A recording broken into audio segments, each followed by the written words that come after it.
90% మంది రైతులకు రుణమాఫీ చేశామన్నారు ఎమ్మెల్సీ జీవన్ రెడ్డి. రైతు సంక్షేమమే లక్ష్యంగా అధికారంలోకి వచ్చిన కాంగ్రెస్ 8 నెలల్లోనే రైతులను రుణ విముక్తుల్ని చేసిందన్నారు.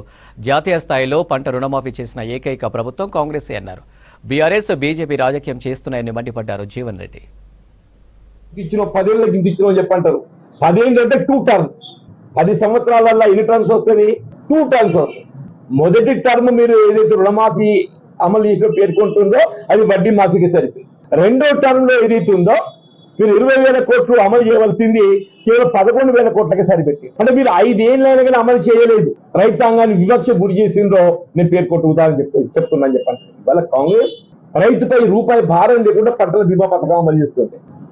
భారతీయ జనతా పార్టీకి అయితే విధానం అంటూ లేదు, పక్కన పెట్టేదాన్ని.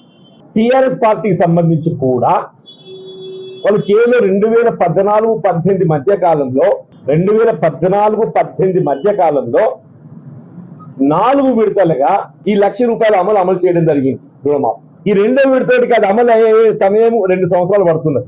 ఈ 2 సంవత్సరాలు 50,000 నీకు వడ్డీ దాని మీద పడుతుంది. 50,000 అమలు పొందటానికి ఏదైతున్నదో లక్ష రుణమాఫీకి ఏదైతుందో 5 సంవత్సరాల కాలం పట్టింది. 4 నుండి 5 సంవత్సరాల కాలం పట్టింది. అంటే సపోజ్ నాకు ₹1,00,000 రుణమాఫీ పొందినని చెప్పానంటే అల్టిమేట్లీ నేను పొందిన మాఫీ ఏంటి? వడ్డీ మాఫీ. వాళ్ళు కూడా ఆనాడు ఇవాళ ఏ విధంగా రాష్ట్రంలో కాంగ్రెస్ ప్రభుత్వం నేను మొదటి సంవత్సరం లోపల 8 మాసాల లోపల ఇలా మొత్తం మాఫీ చేయడంతో ఈ వడ్డీ భారం పడటం లేదు రైతు మీద.